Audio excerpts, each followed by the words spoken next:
Okay, it says I'm recording. And this has been pre-recorded for a reason. You'll find out in 2 seconds because I'm doing something that requires a time delay, and I can't just sit here and let you watch me wait.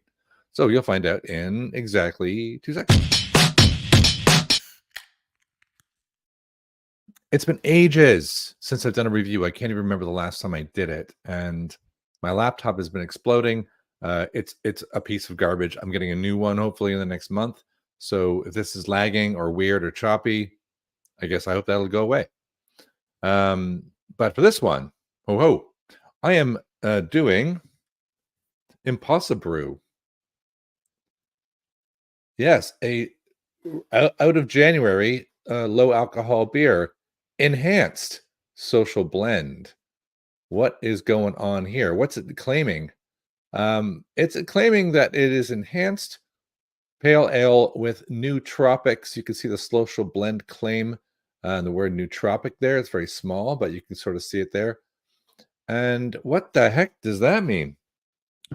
It's trying to claim that it's a beer that you like and I like and we like, and it doesn't get you all messed up. But not only, but it gives you a chill vibe after maybe 20 minutes, 20, 30 minutes, and also enhances brain function. This sounds like completely the opposite of beer, but gives you that. I guess they call it the after work 1 pint chill that you get at like 5 p.m. You're like, what a hard day. You can actually have one of these beers instead of a real beer. And if you're trying to cut down on beer, to me, this just sounds like a fantastic idea. Although my skeptic hat is on and I'm like, what? Right. If you haven't seen the channel in a while, I'm Steve Jaguar, and I will be doing a few more beer reviews in the future. I did notice that if I'm traveling around and doing beers from different parts of the world, I actually get less people giving a crap because most people who watch me are from the UK. So I'm going to go back to doing the regular thing in the UK and trying to come up with a different theme or a way that I can introduce foreign beers for foreign people, or maybe put a little like flag as to what country I'm on in the thumbnail so that it appeals to the right people. I don't know. If you have ideas, please put them down in the comments. If you know how to DM me, find a way to do that. I'm really curious. All right. So the idea here is that there are two versions of this. There's a lager and this is a pale. And I got a whole case delivered. I cracked it open.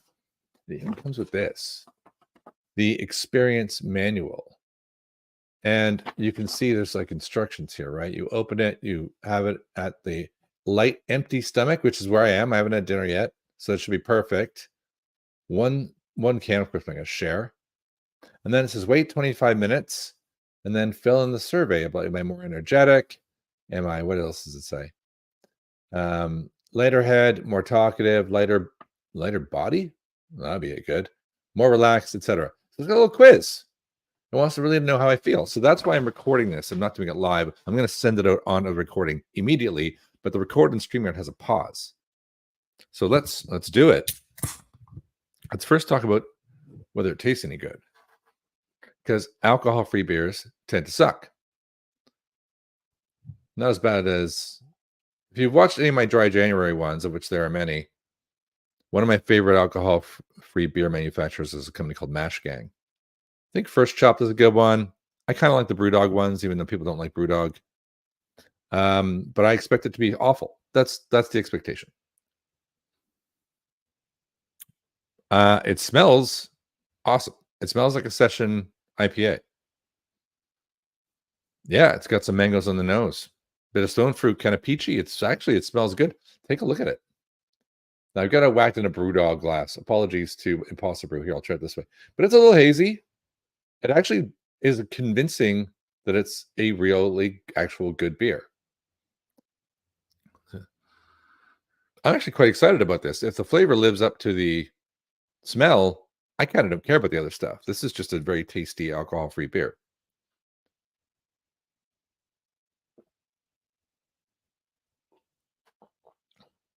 I took a pretty big swig there because unlike beer, it's very watery, so because it doesn't have alcohol, but it does taste hoppy. It's super refreshing. You get a late head of that stone fruit. It's nice. It's actually really good. It's gonna go. It definitely is in the top 5 alcohol-free beers I've ever had. Now the deal is, though, I need to see if this makes me feel all chilled out. Now, 2 seconds while I bring this up so we can all learn a little bit more what the deal is. This is Impossibrew, right? Hazy pale, lager. Now then what is the nonsense? This social blend nootropics. Unwind, no hangovers, some science guy. Nobody's gonna watch that.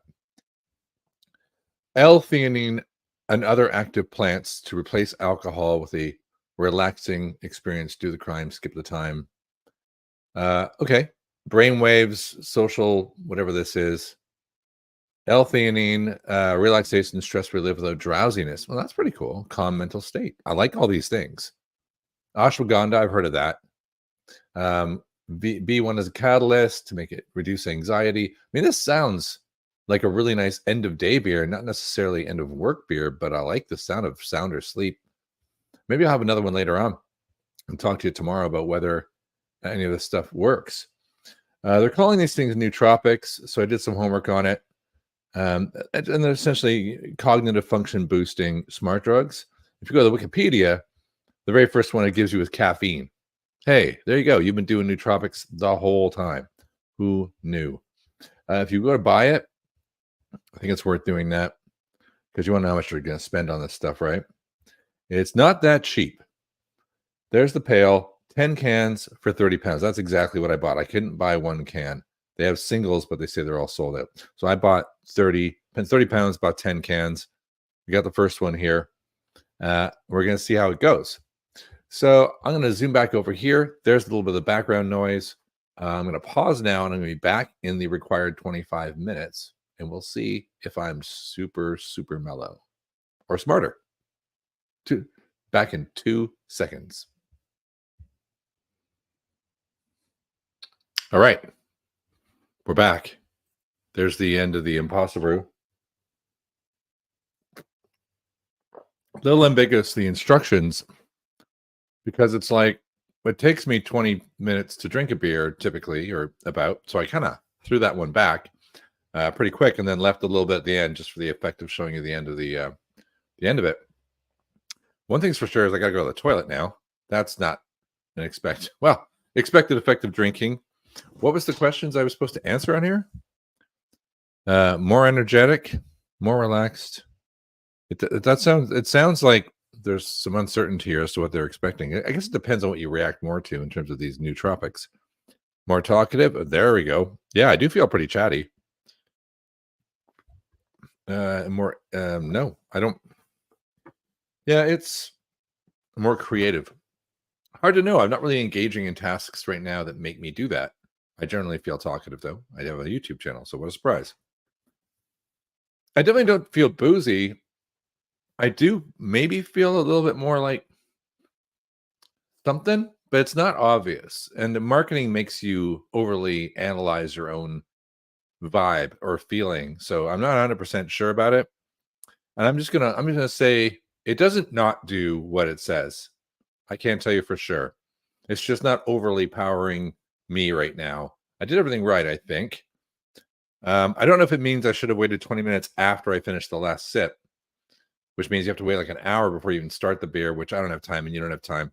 I'm going to go ahead and say this is a pretty good beer. It tastes good, whether it does what it says or not. It's £3 a can, which is kind of similar to Mash Gang, which I said is also really good. And it's a full size can as opposed to it's a 440 as opposed to a 330, and it's nice. I think if you're looking for an alcohol-free beer and you're thinking, well, maybe I'll believe the hype, maybe I'll get into it, maybe I'm going to convince myself that it gives me a chill vibe, I would really recommend this stuff. And as I said, you can get a lager and a pale. I think you can get it as a bundle as well if you like both. Yeah, I think it's pretty good. It's also only 26 calories per can. I mean, come on, that rocks, right? That is way better than normal beer. So I'm going to give Impossibrew a big old thumbs up. I like what they're trying to do. I think they're making a great tasting beer. I haven't had the lager, but I'm sure it's good. And the whole idea of putting these interesting new ingredients in to kind of inject a little bit of chill creativity, but sharper things into your world. I don't think you have to wait to the end of the day on this one. I mean, this is a great lunch beer. Do something like that. Go back to work and see how it affects you. See if you're more focused. See if you do things better. I don't know. I think I might try and do that this week because I've got 10 of them. So next time I do a review, maybe later next week, which I will be doing. Yeah, we'll check it out. All right. That's the end of this one. Really, really fascinating. Impossibrew. My name is Steve Shiger. This is Bear Native, finally back after, I think, months. But I got 2 more beers lined up. One super weird, which I'm going to do today because I normally don't do 2 in a day, except this one had no alcohol, so I can. And then one I'm going to do tomorrow, along with a very special announcement. So tune in on Monday for that one. That's the end. This has been Impossibrew, 0.5%. Hazy Pale with Nootropics. It's supposed to make you feel chill. I'm not quite getting it. I am feeling a little more chatty. Maybe I am. Steve out.